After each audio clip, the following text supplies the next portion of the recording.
মুরাদনগরে ছাগল নিয়ে মারামারির ঘটনায় এখন পাগল হওয়ার উপক্রম হয়েছে দিঘিরপাড় গ্রামের বাসিন্দাদের। এজন্য শহীদুল ইসলাম প্রামাণিকের পাগল ছাগল উল্টো হলে কবিতার মত তিনি লিখেছিলেন, পাগল যদি ছাগল হয় রে, ছাগল হলে পাগল, ছাগল পাগল উল্টো হলে বাঁধবে গন্ডগোল। কুড়াখালু দিঘিরপাড় গ্রামের বাসিন্দাদের মধ্যে ঠিক যেন সেই গন্ডগোলই বাঁধালেন কামরুল হাসানের ছাগল। গত 11 এপ্রিল শুক্রবার বিকেলে মুরাদনগর উপজেলার বাঙ্গুরা বাজার থানাধীন কুড়াখাল দিঘিরপাড় বিলে জমি থেকে ছাগলে ঘাস খাওয়াকে কেন্দ্র করে দুই গ্রামের লোকজনের মধ্যে মারামারি হয়।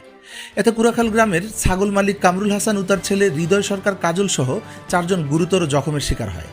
অপরদিকে সেই মারামারির ঘটনায় দিঘিরপাড় গ্রামের সজীব, হৃদয়, জুয়েল ও বশির মুন্সি নামের 4 যুবক আহত হয়ে প্রাথমিক চিকিৎসা নেন মুরাদনগর উপজেলা স্বাস্থ্য কমপ্লেক্সে। মারামারির সেই ঘটনার পরদিন শনিবার রাতে কুড়াখাল গ্রামের বাসিন্দা ভুক্তভোগী কামরুল হাসানের স্ত্রী লিপি আক্তার বাদী হয়ে 8 জনের নাম উল্লেখ করে বাঙ্গুরা বাজার থানায় একটি মামলা দায়ের করে। মজার ব্যাপার হলো, ছাগলের ঘাস খাওয়া নিয়ে মারামারির সূত্রপাত হলেও মামলায় পুকুর থেকে মাছ চুরির ঘটনার বিবরণ দেওয়া হয়। ঘটনার এখানেই শেষ হয়নি। ছাগল মালিক কামরুল হাসান দিঘিরপাড় গ্রামের জমির মালিক যেই সজীব মুন্সির সাথে মারামারির সূত্রপাত হয়, সেই সজীব মুন্সি ও তার সহযোগীদের কারো নামই দেওয়া হয়নি মামলায়। থানায় সেই লিখিত অভিযোগ দেওয়ার পরই শুরু হয় আলোচনা সমালোচনার ঝড়। এক ছাগলই যেন এখন রাতের ঘুম কেড়ে নিয়েছে পুরো দিঘিরপাড় গ্রামের বাসিন্দা।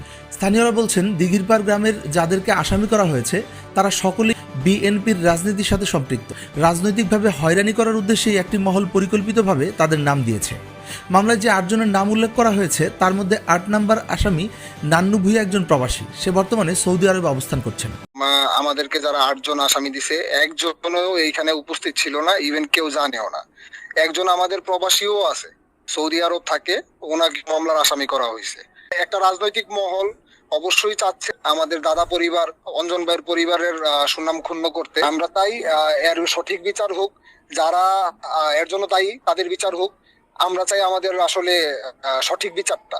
আমরা আসলে কেন মামলার আসামি হইলাম আমরা নিজেরাও জানি না। যাদের সাথে মারামারি হয়েছে তাদেরকে আসামি না করে রাজনৈতিক ব্যক্তিদেরকে আসামি করার কারণ জানতে চাইলে মামলার বাদী লিপি আক্তারের ছেলে হৃদয় সরকার কাজল বলেন, মামলায় কাকে আসামি করা হয়েছে তার কিছুই জানি না, তবে আমাদের গ্রামবাসী জানে। কারণ এই মারামারির ঘটনা এখন আমাদের পারিবারিকভাবে নেই, এটি চলে গেছে গ্রামের মধ্যে। আমার নাম হচ্ছে মোহাম্মদ হৃদয়। ওই দিন যাদের নাম আমরা পাইলাম আপনাদের সাথে মারামারির কারণে হাসপাতালে ছিল, তাদের কোনো নাম এখানে আসে নাই, অন্য নাম তাদের নামটা না আসার কারণটা কি? ভাইজান, এটা তো কিন্তু দেখা গেছে অ্যাকচুয়ালি গ্রাম পর্যায়ে চলে গেছে, বুঝছেন। এটা যদি দেখা গেছে ঘরোয়া ভাবে, যদি দেখা গেছে যে একটা ফ্যামিলিগত ভাবে বা একটা গোষ্ঠীগত ভাবে যদি হইতো তাহলে একটা ছিল, এটা কিন্তু গ্রাম পর্যায়ে। তবে মামলায় নাম থাকলেও কারো যদি মারামারির ঘটনায় সম্পৃক্ততা না পাওয়া যায়, সেক্ষেত্রে সুষ্ঠু তদন্তের মাধ্যমে মামলা থেকে নাম বাদ দেওয়ার আশ্বাস দেন বাঙ্গুরা বাজার থানার ভারপ্রাপ্ত কর্মকর্তা ওসি মাহফুজুর রহমান।